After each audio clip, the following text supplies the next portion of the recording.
I'm Justin Harris from Troponin Nutrition and MuscleMentor.net, and this is Randy Howard. Randy Howard, Justin's training partner. Bodybuilding, getting ready for Masters Nationals 2016. We're both currently 15 weeks out of the Masters Nationals. Doesn't mean we're doing the Masters Nationals. It just means the Masters Nationals are in 15 weeks. It's a suggestion. Yeah. No. Well, we started prepping. I started dieting about 20 weeks out. I got really pretty heavy this year. The highest I weighed without clothes was 293, which is the highest I've ever been. It was not a pretty 293. I mean, as 293s go, it was a pretty ugly one. But I cleaned out a little bit around and kind of started my prep officially at about 285. I did a seminar here at Strength Beyond Fitness in Kalamazoo about a month ago, and Jeff filmed us there, and I was about 285 at that seminar. I was 275 this morning, 15 weeks out, and slowly coming down. And we trained legs today. We started out with horizontal calf raise for the gastrocnemius. Did, I don't remember, 4 or 5 sets there. Yeah. And then we did seated calves for another, I think, 3 sets. Yep. We kind of hit calves pretty much every other day. We rotate every other workout. We'll do calves, and the every other workout we'll do abs. Only we don't do the abs. We just do the calves. But that was the original plan. It turned into just calves every other workout. Then from that we went to lying leg curls, and we did 1, 2, maybe 5 sets there. Hamstrings are something I really worked on this year. For a while we were doing legs every other day, trying to bring up my legs. My legs were never a strong point. They were never like a really weak body part, but they were never a strong point.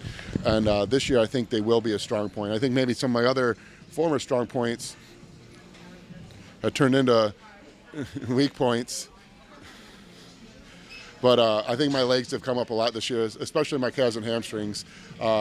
We worked up to the stack plus a 25, did a set there, a couple forced reps, then some static holds. Then I think I did like a triple drop set. And then from there we went to Bulgarian split squats, which is something we've really kind of done. We've done them a lot this off season, but maybe 3rd or 4th workout in a row where we do those as our first quad exercise. And the reason I like that is I'm dealing with a lot of inflexibility problems, and specifically my left hip. I had hip problems years ago when I used to compete, and it's been really acting up. That was my bad. I'm just looking at him. I'll edit that. Keep it in. We'll let the viewer fantasize about why my hip is hurting as I entered the gym today. But my hip was already tweaked from pre-gym activities. Pre-workout. Yeah, I have 4 kids and we're working on a 5th. But anyways, my hip's been really bothering me, and the Bulgarian split squat's really good to kind of stretch out the back quad and get a good pump in the legs. We usually do a quadruple drop set, but I wanted to go kind of heavy on squats today, so we worked up to 3 or 4 sets on that, and the last set was a triple drop set with I think 60 a pound dumbbell, 30 pound dumbbell, and then just body weight. And then from there we went to seated leg curls on the hammer strength, and we worked up to 3 plates a side on there for a couple sets of 10. I think we did 3 or 4 total sets, 3 sets. And then from there we went to single leg press, and that really was just, we did 3 sets there, but the single leg press again is just really, I'm still trying to squat as much as I can. I used to just walk right into the gym and start with squats, but now that just doesn't work anymore. I'm coming up on 37. Randy's like 64 or something, and so like Randy says, he's like an old diesel engine. You know, he'll go once we get warmed up, but you got to let it idle, let it warm up. So we're usually good hour and 15 minutes in the gym before we hit squats actually. So we did 3 sets of single leg press. 10 reps each leg, back and forth, not going that heavy on there. And then we went to squats. Again, warmed up slowly on there, 2 sets with 135. It was actually 145. We were using the 55-pound Buffalo bar, which I'm pretty sure is a 100-pound Buffalo bar because the thing is heavy as hell. But we just got a great mono here at Strength Beyond, so we've been really enjoying that. Then another set with 225, a set with 315 or 325, and then a set with 415. and then up to a final set of 10 with 505, which turned into a set of 8 because I shit myself on the 8th rep. And it was an unplanned. We were going to edit that out, but that's going to be in there. And so now I'm kind of curious if you can see it in my eyes on the 8th rep when I as I laid a little biscuit.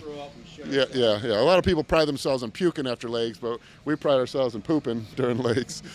But so I had to call it quits on the 8th rep there. Went to the bathroom, cleaned up, and came back for a couple sets of stiff leg deadlifts. My back was really tight from the squats, so we just did 2 quick sets of stiff leg deadlifts. And I totally changed my form on stiff leg deadlifts. For years, I would go heavy, even up to 405 on them, and I keep my feet kind of close and do them like a Bulgarian, what do they call them? What are they? The deadlifts, like stiff leg deadlifts, but it's like the Bulgarian form. You kind of have bent knees.